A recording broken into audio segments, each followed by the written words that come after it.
Alright guys, so Euthyphro, only 9 pages. According to the great books, right? It's only 9 pages. If in a regular book, it'd be like 20. Yeah. Yeah. But my God, I think it's my favorite dialogue so far. You guys' opinions? I think it's very interesting. Mostly because I think it's still, like, the questions it asks are still applicable, especially towards religion in this case. But, like, I know, like, a bit of Plato's view for the rest. It feels weird to sort of ask that question because Plato's whole thing is, like, things coming from, like, the divine. Like, that is, like, a Plato thing. But, like, to have a dialogue that still questions aspects of that, I find that interesting. Yeah, I agree, Paul. But I think ultimately what Plato is trying to get at, what he's really interested in, is knowing like the essence of things. So with the dialogue that we read before, Ion, that's what Plato was also interested in. He's like, what essence do poets have that allow them to transmit the words that allow them to transmit their thoughts, onto the page? And he's really interested in this. He also has this big fascination with professions and how having a certain profession leads to a certain outcome. We saw this in so many of his dialogues, and it's also included in this one when Socrates is making that argument to Euthyphro towards the end, right? When he's talking about the husbandmaid and the huntsman and the horse rider, right? We're gonna get to that. But to what you were saying, Paul, absolutely. I think we're gonna see this when we read other philosophers down the road, but I think this is a big one for Western thought in terms of morality. I really think in terms of like morality and moral theory, this tackles a very big part of that. And it's gonna maybe set some stuff that future philosophers are gonna talk about when they talk about morality. So let's get it started. Mm-hmm. Well, for the most part, I think we could actually, for this dialogue in particular, we could just get straight to the main idea, because all of the dialogue is just the reiteration of the idea. Yeah, so basically, Socrates and Euthyphro are at the base of the king of Athens' palace, which I guess is also a courthouse at the same time. Yeah. Plato got accused by Meletus of corrupting the youth. Like if nobody read anything about Socrates before, that's famous part of Socrates' life, that he's accused of corrupting the youth. And Meletus is there, and he's asking about what Meletus has done, and Meletus is talking about the fact that he's prosecuting his father, right? Mm-hmm. And then he talks about how they had a laborer, Euthyphro's father had a laborer, the laborer got in a fight with a domestic servant, he got drunk, the laborer killed the domestic servant, and so the dad, Euthyphro's father, puts him in a ditch and chains him there, and he then sends word to the oracle near Athens to find out what the gods should do in regards to that laborer. But by the time they try to get an answer, he dies in captivity, like starvation. And then the whole part of the dialogue, Socrates is just asking Euthyphro, because Euthyphro is claiming that he knows the most about religion, and it's also a reputation that Socrates has heard about, and he thinks it's going to help him with Meletus if he becomes a disciple of Euthyphro. So he's asking Euthyphro the big question: what is piety and what is impiety, right? Euthyphro, of course, gets the question wrong at first.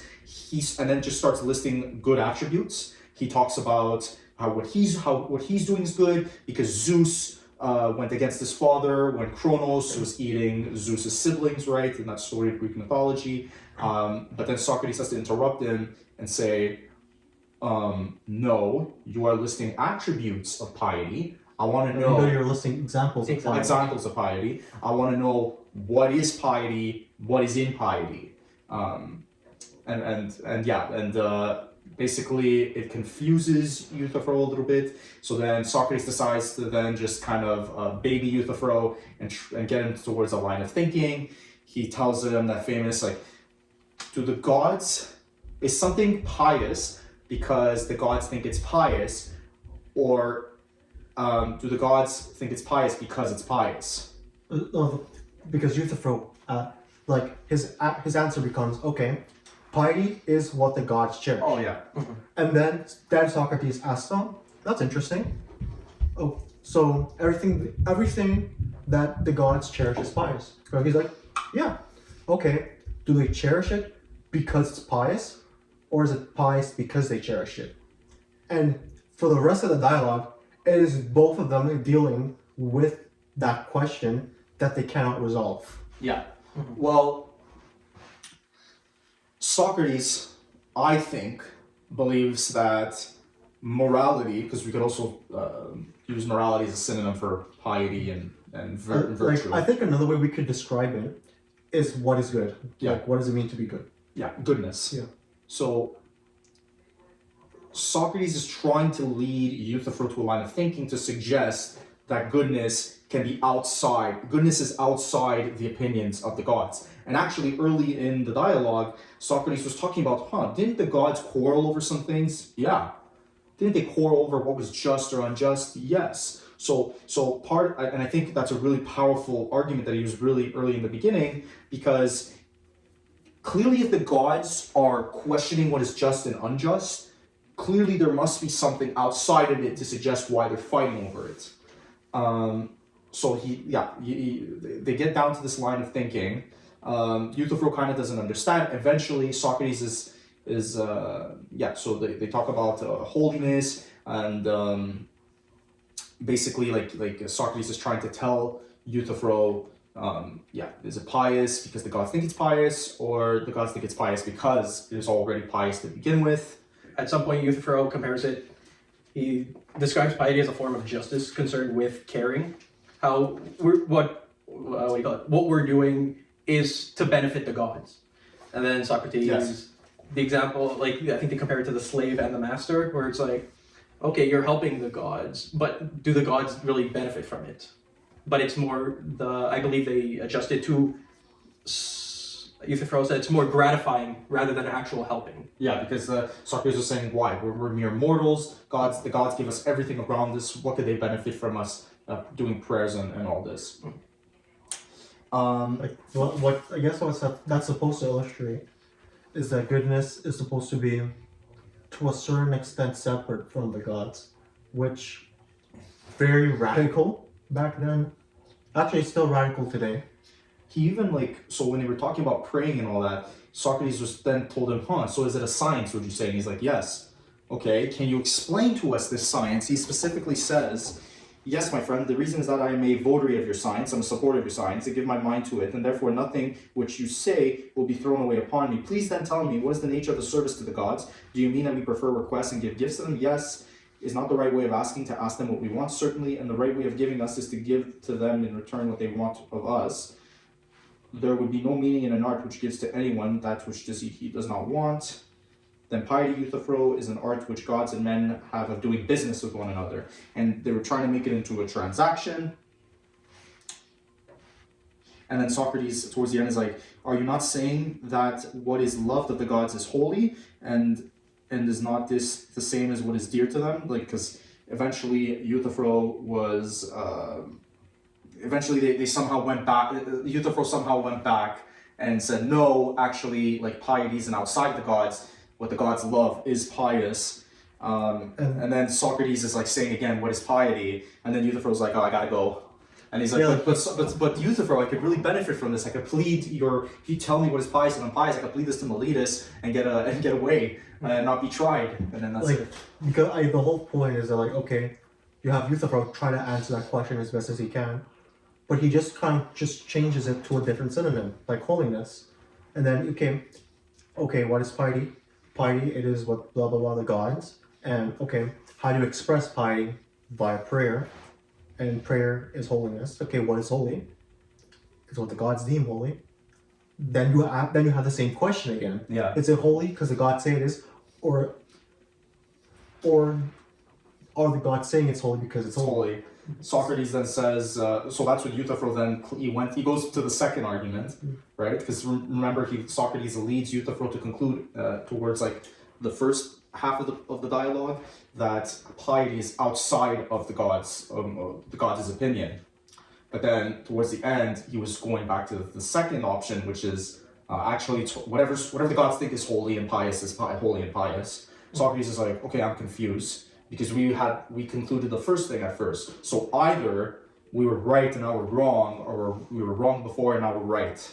It's one of those things where you have there's always there's a self-referential nature to trying to answer that question, because in the end, the only way to answer goodness in terms of God is to like kick the question down the bucket to find it in terms of something else, which eventually will, which if that other thing is in relation to the gods, it would still be, it would answer the same question. It would just, you would have the same question. Yeah. But if you define it in terms of something else, then you have no choice but to say the original something is separate from the gods.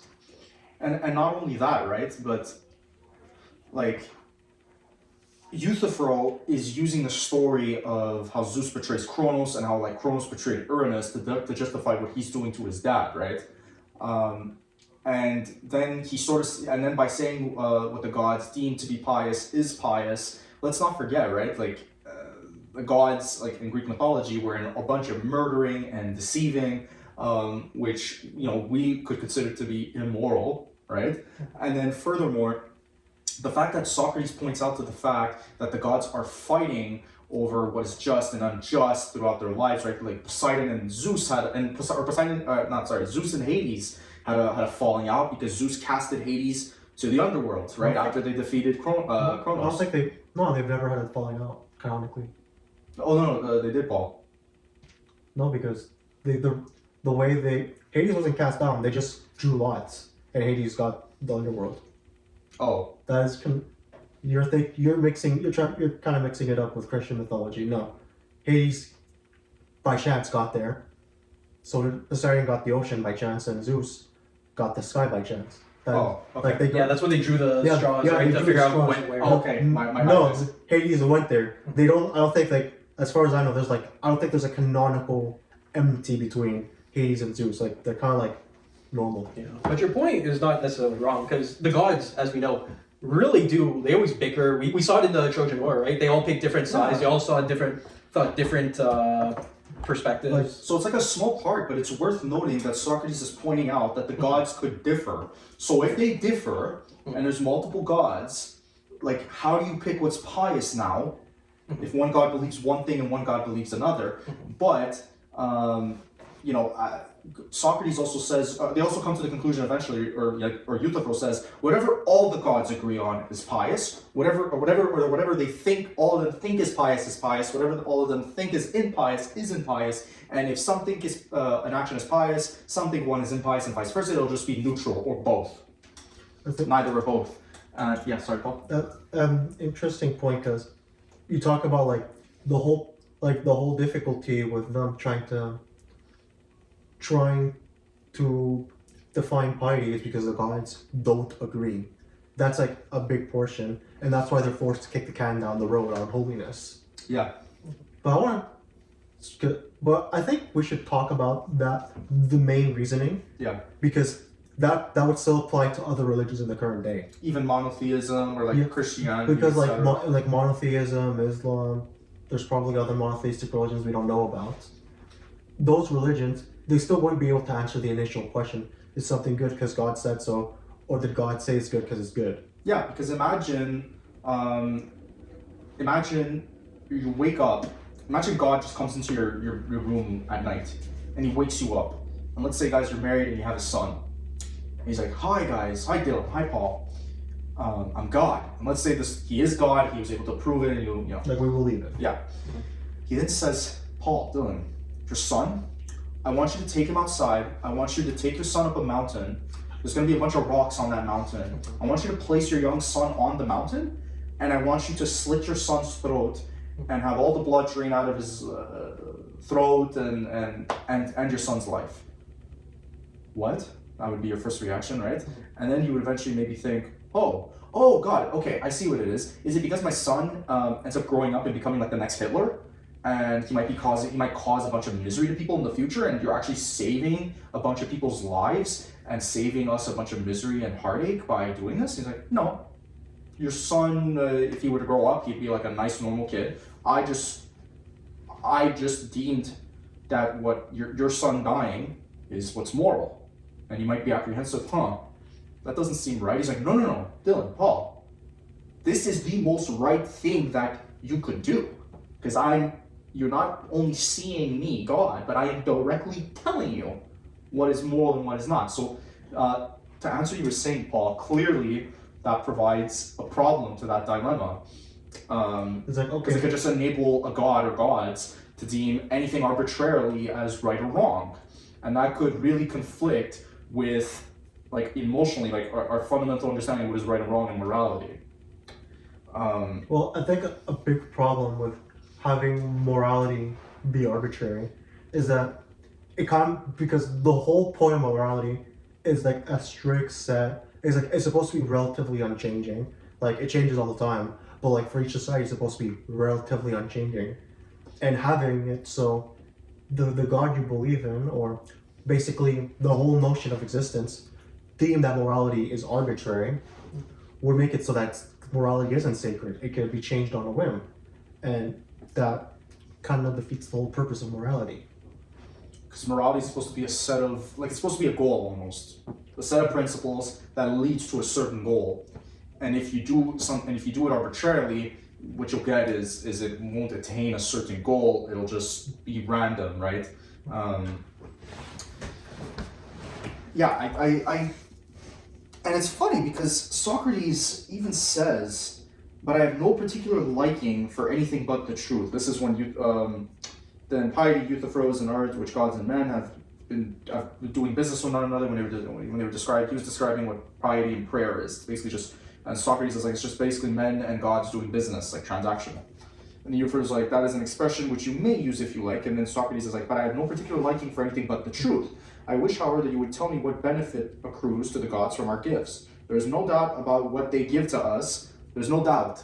So Socrates believes firmly that the gods are giving us a lot of gifts. He's just curious about, like, what piety and impiety is. And I think in their confusion, and even though the dialogue ends with them not coming to a certain conclusion, my view is that the dialogue sort of tells us that morality is actually objective and it's outside of the opinions of the gods. It is something, like, it's an essence that's outside of it because of the arguments that Socrates makes, and by Euthyphro not really providing as much of arguments. He was just at the beginning claiming that he understood the gods better than everyone, and when Socrates tried to challenge him or just ask him the simple question of what is piety, he couldn't answer it.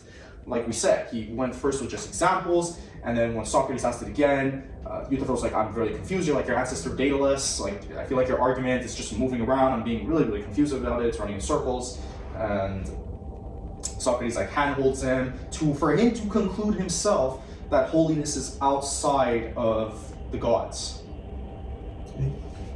Yeah, I think, like, well, At the beginning. it's one of those things where, while it's not explicitly said, that is sort of the only conclusion that you can come towards. In that, okay, if it's not reliant on the gods, because by relying on the gods, you just ask the question again, then in that case, the only way for it to make sense is for morality to be outside of God, or in this case, the gods. And if you look at the previous dialogues, I think that is what he's ultimately leading up to, because in every single case, they can never define what it means to be courageous, wise, temperate. They're never able to define it. They always have to define it in terms of something else. And in this case, I do have an idea on how Plato will ground all of this, but we have to read it. Yeah, I'm keeping you on a cliffhanger, so. But I think it raises a lot of questions about because if we conclude that morality is outside of the gods, then we have to do the hard work of trying to come up with what is moral, and that is then something that Aristotle tries to answer, and so many other Western philosophers. Oh my God, so many Western philosophers. I think so many philosophers in general. Yeah. Kant's gonna deal with this problem. Hume's gonna deal with this problem. Mill is gonna deal with this problem. Aristotle is gonna deal with this problem. We're gonna read about that a lot. And I think like Plato's just sowing the seeds. But like, I think what you said, Paul. I think maybe my bias is just coming into this, but I'm thinking that when I read the dialogue, and I'm just concluded that it doesn't seem that what the gods it doesn't seem like morality comes from the gods or God or authority. It's got to be something else. Like, I mean, I'm trying to think of an argument from the other side, but you can't really think of one.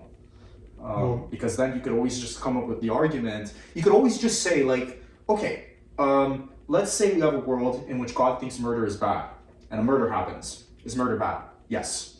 Okay, let's imagine another world where God thinks murder is correct, and somebody gets murdered. Is murder correct now? Well, I think If it's like an innocent person. I think the issue with something like that is, for example, is outright murder bad? Oftentimes we'd say yes. If you murder someone in self-defense, is that bad? You're killing someone, so it's bad. But by definition, someone else is trying to kill you. Yeah. So then technically we see that as good because, okay, we're defending ourselves because one of us are going to die. Yeah. So at least let me defend myself. But the act of murder could still be considered bad. But at the same time, could be considered good. So I think it's a lot less black and white. That's the biggest issue. It's a lot more. But don't I think like, okay, but I'm saying imagine an innocent person. So imagine like it's not in self-defense at all. Okay. The person had no legitimate reason to harm you, and he's trying to harm you in a world in which God thinks it's okay for murder to happen. Mm-hmm. I would conclude that murder is still wrong, even if a God thinks it's right. Even in a world where God thinks it's right. Well, it depends how you define. If you define murder in the legal sense, Like then, just like the killing, taking away somebody's life. okay, well then you have The plan then you have to killing say somebody. kill, because you'll have someone say, well, actually, murder is when you offensively try to kill someone. I mean, well, like killing somebody with the intent of taking their life because you hate them or you want their property. Like it's not in self-defense. It's not because they did something to you, like that. And if it's a world in which God thinks that's bad, it would be bad. But imagine a world in which God thinks that's passive or like okay or it's right. Like it would still be bad. Unless like you guys can think of something, but you know what I mean? Well, if you believe that God grounds morality, then in the case where God says murder is okay, you have no choice but to say that murder is okay. But yeah, but then it would allow you to take a lot of like pretty destructive actions. Yeah, it would, but that's the nature of having an arbitrary morality. And that's why I'm arguing that there shouldn't be an arbitrary morality. A morality has to come outside of that authority. Well, I disagree, but I'll be going way far ahead. You disagree, Paul? Yeah. You think morality has to come with a deity? No. Well, not necessarily theory, but there has to be some kind of Oh, universally agreed Look, idea. the problem with me answering this question is because I'm doing ethics in class right now. So I'm reading about ethics, and I kind of have. And it's stuff that we're gonna read, I'm guessing. My position that I currently hold is not what we're going to read, but it relies on Hume. Okay, well, we're gonna read Hume eventually. Yeah. Well, okay, well, my position is that morality doesn't exist. Okay. But you think it's like arbitrary, but but you think there has to be like some sort of moral code though. Well, Otherwise, we would just be okay, doing then- whatever we want. okay, I'll just give you an example. Let's say you say to the dog, "That's a bad dog." What do you think that means? The dog doesn't respect its owner. It bites other people. Maybe just pisses and shits wherever it wants. Okay, let's say you're talking to me, and then you see I don't know, Zach Siciliani, and say, "That's a bad guy." What are you thinking? Fine.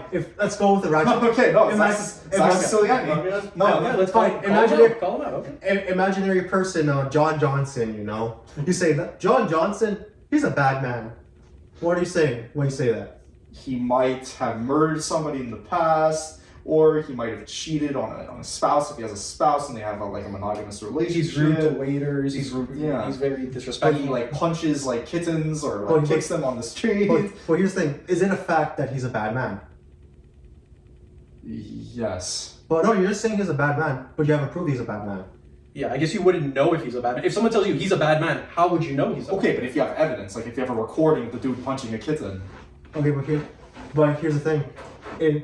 My position is that even any sort of moral judgment is just an expression of your feelings towards it, not necessarily a moral fact. I guess. Because the way think of it this way: a moral fact isn't a fact. Imagine you say, this person, this man's a terrible person. You're not making a moral fact. You're just expressing your emotion. Yeah, but no. But let's say like Hitler, he killed 6 million people just because of their religion. Yeah. Some arbitrary thing has nothing to do with how they treat others. They might have been just perfectly. They might have been people who respected the law, didn't harm other people's rights, and yet he still took away their life, right? Mm-hmm. And their ability to like have a good life and enjoy things, like that would not make him a good person in my view. But like, no, here's the thing. You're right that you wouldn't think he's a good person, but in the end, all you can say is I don't like what he did. Not that he's an objective, because you have to find an objective way to find something. but why don't we agree on some? Why don't we just agree on a set of rules? And if he disrespects those rules, then we can. But then you're conclude eventually that grounding morality onto your own opinion or societal opinion. It doesn't need to be just my opinion. We could ask like a but- bunch of people, but like. But then you'll still ground morality on the majority of the population, which isn't necessarily a good thing to do. I mean, I think it'll be a good thing. Okay, let's go back to ancient Rome. Let's talk to the people. What do you think about slavery? What do you think they'll say? It's bad. Come on, we both fucking know. That's not what they would say. It's like it might be acceptable for people that are not Roman citizens, maybe. Yeah. Or like slavery. Yeah. It would be fine. Yeah. Yeah, so you can't. So But we've evolved in 2025. Have we? have we, Costa? Have we? Let's you know what? Let's go. But let's go. But 20 it years doesn't ago. even need to be a vote on the spot. Like you would have like dialogues with people, and whatever argument became like for instance, we should have a moral system that strives for people to live for life, right? Because generally speaking, people want to live, so we shouldn't make it a moral rule to say it's okay to kill people. Oh, here's the thing. Right? That's interesting. That if there were moral rules, I think if there was a rules on how to act, that'd be a perfectly serviceable way. But that's still arbitrary. Yeah. The question is who's going to make those rules? Because if we say, oh, let's have the smartest people in the world make those rules, they could make some arbitrary rule like, oh, everyone with like a over 200 IQ brain gets everything for free, and then all of a sudden it's like No, but what I'm all the millionaires get to live out of poverty, and then But what I'm saying, guys, is that like if you look, let's say you look at human history, you've seen that morality is traveling towards a certain direction. So we've eliminated things like slavery. Racism, at least in like the developed world, is now seen as like bad and like again like it's bad in the sense that you're judging somebody for something that has nothing to do with their character, and that's bad. Because like what they do with their character, you know, you can be black and be an asshole, but black and be a good person. There's nothing universal, let's say, about your skin color in regards to like racism. Like you can, and you see this with human history, but you could also just say like, if, like intelligently speaking,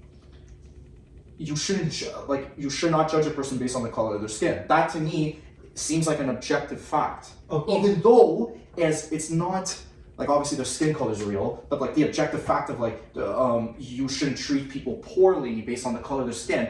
Like there's nothing in nature, I agree, to tell you that you shouldn't be racist. But Here's the thing. I would answer that question, but I would actually spoil a human. okay. So I'm not gonna answer that question. But I will try to answer that question When in it gets a different way. So I guess is it like just right to accurately to state your position as like MLK's position? The arc of history is long, but it eventually goes towards justice. Yeah, it's probably we didn't read Kanti. No, I think it's like considered liberal thought, because I think liberals think that there's like a progress, like Francis Fukuyama when he wrote The End of History, which is basically, if you don't know Dylan, like when the Soviet Union fell, this guy named Francis Fukuyama, he wrote a book called The End of History, which basically said, the Soviet Union fell, dictatorial communist rule has fallen, governments are starting now to adopt liberal democracy. Liberal democracy is like the best and final version of government. We are now going to go into this direction. Yeah. Human conflict has ended now. You know what the funniest thing is? The author like kind of regrets writing that right now. Yeah.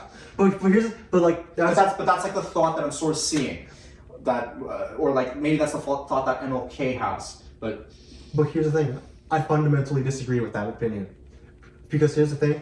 You're always going on the assumption that we're progressing towards something rather than that's just like, or like, what do you mean by we're progressing towards something? do you mean we're cosmically progressing towards something, or is that like or is that like just the logical force of human nature? I think, Paul, it could be that technological advances, and I don't just mean like now with like AI. I'm talking about throughout human history, advances in agriculture. So the mechanization of agriculture, the big, like when science started being widely adopted. Chemistry, people were discovering like new elements. Soon they were discovering like fertilizers to keep crops longer. We were prospering in that. New technologies to make communication faster. It just makes our life, throughout human history, technology's gotten so advanced to the point, guys, that we could live to 80 years old, right? You don't have to die at 20, 30 years old like you could 2,000 years ago, right? And I think that with that prosperity, you also get a prosperity in moral values, because according to Maslow's hierarchy of needs, if you take care of your base functions, you then start going to higher level needs. This is why people like Gen Z are complaining about representation in media. Because they're so prosperous, life is so good, they can focus now on these microcosms of immorality that like boomers ignore, because they don't see that way, because they had a relatively tougher life compared to the Gen Z. I think right now Gen Z isn't talking about representation. It's can we afford a house is the real question. Whatever. But like you can't necessarily say we have it easier in every respect, because in terms of buying a house, the boomers had it easier. Like that's a fact. Like in terms of the wages, they had better wages than we do. Like sure, because of inflation, it doesn't look that way. But if you account for inflation, they were better off, especially in the U.S. Yeah, but like now, Gen Z have it better off in terms of technology, healthcare. Like the healthcare is more advanced now. But we got advanced vaccines now. That's Canada specifically. That's right? I'm talking about States isn't developed countries. Well, I think we're kind of getting sidetracked on whether do the boomers have it better or is Gen Z just I think that's a sidetrack from morality. Well, let's go back to morality. More specifically to your point that you think things always veer in the right direction. And here's the thing, I'm not sure you can necessarily make that claim, because if you look back in histories, there are periods where freedoms were lost for extended periods of time. But then what happened, Paul? They got them back. And then sometimes you lose it again. And sometimes you lose it again. Like when? Okay, let's think of it this way. The rights of women in China, you may not know this, but for a decent period of time, they had a decent amount of rights, not men rights, but decent amount of rights. Then even those rights got eroded away in time. They eventually came back, but then when did they come back? Let's say in fucking Mao's China, Okay. Under Mao's China, they're equally as bad as the guys' rights, but they were equal. But then the rights of men elevated, but the rights of women stagnated. Oh. And here's the thing: you're going on the assumption that rights can't be lost, and they can't be lost permanently, when that's not necessarily just a claim that you can justify at all. Because you're making the assumption that just because things are great now, that they will be in the future, and that's not something that's not a claim that you can make. Okay. Yeah, you can make the argument with Iran, let's say. Yeah, you know what? Because Iran, you made Iran. Throughout most of Iranian history, women had no rights. The Shah, or the 19th century, they were gaining rights, right to vote, not wearing the hijab. And then the Islamic Republic comes in, and just now women have no rights anymore. I see what you mean. And maybe in the future you'll get them back, but maybe they'll lose it again. Or keep losing it. You're going on the assumption that it's a straightforward one-track path, or with bumps and roads, rather than a tug of war that any side could be winning at any time. But don't you think that with advances in technology, we become more prosperous, and with that increased prosperity, and by prosperity I mean longer lifespans, food security, shelter, all those basic amenities, but for longer periods of time, we would naturally then start demanding for freedoms, so far as even if they're pulled back from us, we would eventually get them just through uprising. Costa. It could be like oppressive government takes our rights away, let's say in Canada, but then we had rights in the past, Costa. right? Look at the United States right now. Well, they still have their rights. They just elected. But they're being eroded. How? Come on, Costa. Abortion. Oh, federally. Come on, Costa. I mean, we both know they're aiming for abortion. LGBTQ rights are being taken away In the US? Yeah, in the US, a bunch of data archives are being scrubbed from the the United States Okay, website. okay. Like the It's not good. It's not good. Come on. Even in the Bush's time, people gave up the right to privacy. Yeah. Well, they didn't give it up. They just They took it away, and now fucking peak. No uprising. Like maybe there are protests, maybe there aren't, but we both know that doesn't matter because they still keep doing it, and we know for a fact because of historian they keep doing it, and people aren't uprising. So it is not a case where you can justify saying rights will always be expanding because they're contracting right now. Yeah, that's a kind of a bummer. It does suck. It really does. Yeah, and that's the biggest issue with trying to kind of make these rules, the morality. It depends who's making them. Because we can't just say, oh, I appoint this one person or this group of people to make the rules. Because there's always going to be some kind of inherent bias towards what they're voting for. But then, Dylan, how do we come up with a moral system then? Because you can't have chaos. Well, exactly. That's a good question. Anarchy. Well, that's a good question. That's $1 million question. Exactly. That still hasn't been trying solved. to figure that out. I would think it's through debate and discussion. But you're assuming that morality is rational. It is. Why are you assuming that? Because it is. Well, but why? Let's take Canada versus Afghanistan or Iran, for example. We are objectively more moral, in my opinion. Okay. Why is that? Why? Because we cherish freedom with certain limitations, as long as it does not disrupt other people's freedom. Why is that objectively good? Because freedom gives you happiness. As a human, you can by pursuing freedom, you're making yourself happy without taking and as long as you don't take other people's freedoms, you're not deteriorating everyone else's happiness and their well-being alongside you. Oh, wait, right? I have a question. Why are you equating happiness with morality? I guess I have like a utilitarian approach to it. I believe immorality, an action that is moral is an action that produces the most pleasure. But yeah, okay. Why don't we just give crack addicts crack? Well, it's because it's pain. It is eventually pain. No, it is But pain. no, but they'll be happy, Costa. Momentarily, yeah. They feel happy, but it's pain. But just keep giving them crack. Okay, but Just keep giving them. No, They'll be happy. They'll be happy. no, that's Costa. not a good argument because Why not? Because it hurts them, and But you they just get a moment of euphoria. Sure, but it's like eating a chocolate bar. Eating a chocolate bar. You're confusing. Well, hold on. What about this example? So you're saying as long as you're not taking something away from someone else, it's okay, right? Yeah. As long as So you're if not- we let's say Kanye West go on a anti-Semitic, racist Twitter tirade, we should leave it be.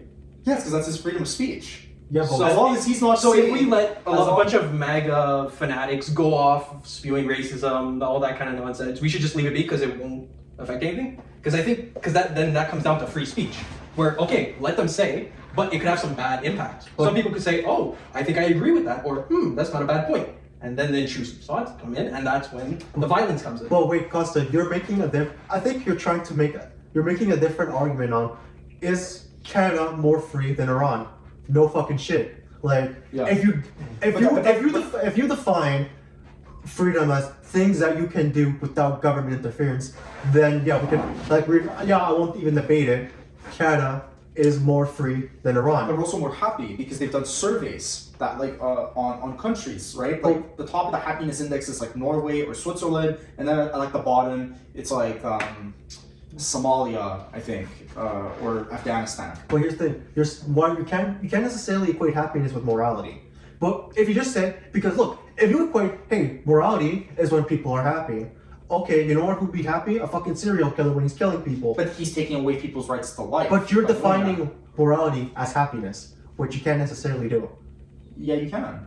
Okay. It's whatever outcome achieves happiness for people, for the most amount of people. So obviously, that serial killer, it would give him happiness to kill a bunch of people, but him killing a bunch of people would not make the people that he's killing happy. It wouldn't make their families happy or the wider public happy, because they would think to themselves, if he could kill that person and get away with it, what if he sees me and he could easily kill him? You know what I mean? So that's objective. But you can't. But like, look, I think there's a problem with defining morality as happiness, because look. But I still haven't found a problem with defining morality as happiness, because clearly the countries that focus on and by the way, Wait, you know what? I have a perfect example. I've ever read Brave New World. No. I know what you're gonna, but I know what you're gonna say because they make everyone feel pleasurable With drugs. and with drugs, but that's it's not in their well-being. It's not in their well-being Why? though. They have a perfect society. There's just everyone's functional. Yeah, but it doesn't rely on free will. They're controlled. Oh Like wait, in the wait, Matrix. wait! You just defined morality as happiness, not free will. It's happiness and free will. It's Okay, like, wait, it's like both. You're defining it in terms of two things now. Yes. What takes precedence? Happiness or free will? Free will. Free will. Okay, then you would say Somalia is the happiest, is the most moral place in the world, because it has most freedom. Like no, because Hey, pirate. there has to be freedom with limitation. Like it can't be free like libertarian freedom. Like not like that. Oh, It's okay. like- So freedom. So you're defining morality as happiness and freedom with limitations. yeah. Okay. How much? What about the limitations? How much? To the extent that you can't harm somebody's like mental, physical, psychological well-being. Oh, but here's the thing. Can't with any restriction of freedom you do that? Any Well, like yeah, if you restrict people from killing other people. No. Let's just say, let's just say, okay, I want the ability to say I want to murder you. No, and if you say no, you can't do that. But why? That makes me feel bad if I can't say that. That's limitation. No, but that's freedom. But you can't call to somebody because that could give me psychological harm by you saying you want to kill me because that could make me think that you want to kill me. Okay, what about this? What if a kid says they're gay and their parents are hurt by it? No, the Well, like you just define it out. Okay, no, cool. but one is like the parents feeling bad if their kid announces they're gay. That has nothing to do with like harm. Oh, Whereas wait, another but person that- is telling me they want to murder me. That's so different. No. In both cases, they're being harmed. No, because you know But- that the person wants to kill you. Okay, but That could- philosophically that- justify it. that could- Justify it, Costa. Justify the difference. Okay, because one is like they want to end your life. They have a desire to end your life. The other one is the parents are just like they're just sad that their kid is gay, but they're not like stressed that the kid is gonna murder them. For you know what I mean? But aren't- or like punch Well, like, them in the hey, face. let's say they're religious and they're like, oh my god, my kid's going to hell. This is Well, horrible. then you have to discuss with them if hell exists. That's what I mean by morality. Okay, then is- what if you then why can't you just use the argument of the guy who says I want to kill you, and then you're like, oh, why do you want to kill me? Like, what's wrong with that? What's wrong with that argument? Fine, you could go with that because as long as you could explain to them that hey, if you're trying to kill me, Oh, but that's then, restricting but my then, freedom. but hey, isn't that? Aren't you still kind of being against the limitations then? How? Because in the end, you're ending with the same results of they could just discuss it, right? But it's not the problem is not the limitation then. Well, like, okay, if the person says I want to kill you, I would be if somebody said that to me, I would be worried for my life because that person could still be illogical, and no matter how good my arguments are, he could still try to kill me. But it's worse because he's telling me that he wants to kill me, which means I could have reasonable suspicion that he wants to kill me. Okay. Which means that at some point you have to like restrict the person, or like at least if they're not going to kill you, don't have them say that thought to people because that could cause them psychological harm. But how do you know if they're gonna kill you? Assuming they don't have a weapon or anything, just like, oh, I'm gonna kill you. Like, you need a little more evidence. If they have a gun and they're up to you, But like, Dylan, that's an actual legal thing. No, but here's You the can't thing. just like Well, if I said I wanted to kill you, that's like a Costa, cult of violence, well, and you could actually have me in prison for Well, that. here's the thing, Costa. We're not talking about laws. We're talking about philosophy, which is different. Well, clearly, if it's based on the legal system, there has to be some. Wait, why are you making that assumption? Okay, fine. We both fucking know that's not. Okay, well- that's not good. You guys are just trying to. No, you know I'm right. No, but here's the thing, Costa. This is philosophy, the nature of Okay, do you think I'm wrong, Paul, or do you think I'm right? About what? That focusing on freedom is like a good start. Not fucking ultimate freedom like libertarians and everyone can kill people if they want to because it's in their freedom. Like not that like freedom with limit. Costa, didn't I just say like 10 minutes ago that I don't believe morality is a thing? Yeah. So you're asking me a different question, maybe. So Paul, you won't think you're a bad person if you try to kill me? I would feel psychological harm if I tried killing you. But you wouldn't say let's say you did it. Okay, I don't know, fuck. Yeah, I would feel devastated. But you wouldn't say I'm a bad person. Well, if you killed me before I killed you. Does it matter? Okay, you Well, killed to be me. fair, if you killed Paul wouldn't be able to feel anything. He'd probably be dead. I would be dead. maybe they have. That's like a moot question. It's like, Yeah. what would you think if you were dead? I can't Okay, take him. you kill me, Yeah, I would feel lots of psychological harm. but would you come to the conclusion that you're a bad person? Would you think that to yourself? I wouldn't know. It depends what you think of. What do you say as a bad that person is Somebody bad. that takes somebody's life if Well, they have no okay, justification. okay. If they have no justification. Okay, if you obviously if define badness as okay, if you kill someone that without justification, okay, yeah, I guess that's bad, but that's not what people mean when they say bad. Yeah, and normally people don't kill just for. Well, I mean, if they enjoy killing, we'll say they would do it for the enjoyment. No, but but some what- people contextualize. For example, they see someone like, oh, I don't like that person. I think that person's a bad person, and if I kill them, I'm doing a good service. Like some people actually rationalize it to be a good thing. So it all comes down to how the mindset of the person is when they're gonna kill someone. I guess, Dylan, but it has to still be wrong because if you want to live, if you and I want to live, we can't permit that behavior. Yeah. We or any justification for that behavior. Agreed. Of course, as long as it's in self-defense and all that shit. But I'm saying, like in your scenario, if the dude just he rationalizes it, like okay, in his mind he's right, but in flat earther's mind the earth is flat. Like that's why we're obviously gonna continue getting into this, guys. But it's I don't know. Like it seems like I believe in objective I morality. mean, the issue with comparing it to flat Earth is flat Earth. You could see the Earth. We cannot fully see that. Well, of course, again, Morality. we know we can't see morality. We could all say, "Oh, murder is bad," which is true, more or less. But we can't really show proof that it's bad. There's Well, like no way to like. You could show the people that get devastated over it, That's like not. family But members here's and the thing. friends. That's still not proof. What you're saying is, you hurt people. Not that what you did is bad. Well, that there's negative consequences. Yes, but not that it's bad.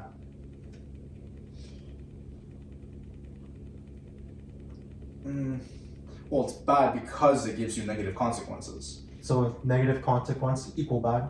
Yeah. Oh, okay. Working out. That's a negative consequence of hurting me. Okay, you're using the drugs and the working out. If it gives you if it's like working out overall is good, and even if it's painful, but it's like painful momentarily, it's not a pain that's gonna give you cancer or anything like that, Paul. Like we're stretching pain a little bit. Like we even talked about it when we played those dialogues, right? Where if it's like something can be pleasurable Yeah, that's why- momentarily, yeah, but that's lead to what- pain. that's why I brought it up. Something painful that leads to pleasure. Yeah, that's true. Oh, but I think people should use drugs. By the way, I'm gonna be frank. Really? I don't use them. you're taking. Oh, You think people should? Yeah. Not could. Should. Should. Everyone should snort cocaine every day. do drugs, kids. Drugs are good. We endorse drugs. Okay. Dylan, can you edit like a big chunk of this, please? Like pretty much when we stop talking about the dialogue. Just put that. Just annotate it. I'll edit it out of context. So what are we talking about so far? We do drugs. We condone it. Drugs are good. Condoned by Costas Spezieris. Oh my god. It's like, you know how like podcasts, they like do like some clips of like what's about to come. You just start with like we should do we should do drugs or some shit like Yeah. okay. So yeah, We should end this conversation. Yes, Because we yeah. could literally continue forever. Yeah. so from the Euthyphro is a really influential dialogue on morality, or at least like how morality is going to be interpreted throughout the Western thought.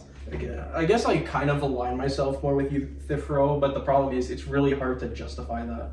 Because he tries to do it the best he could, but again, there's so many flaws in what he said. So. Okay.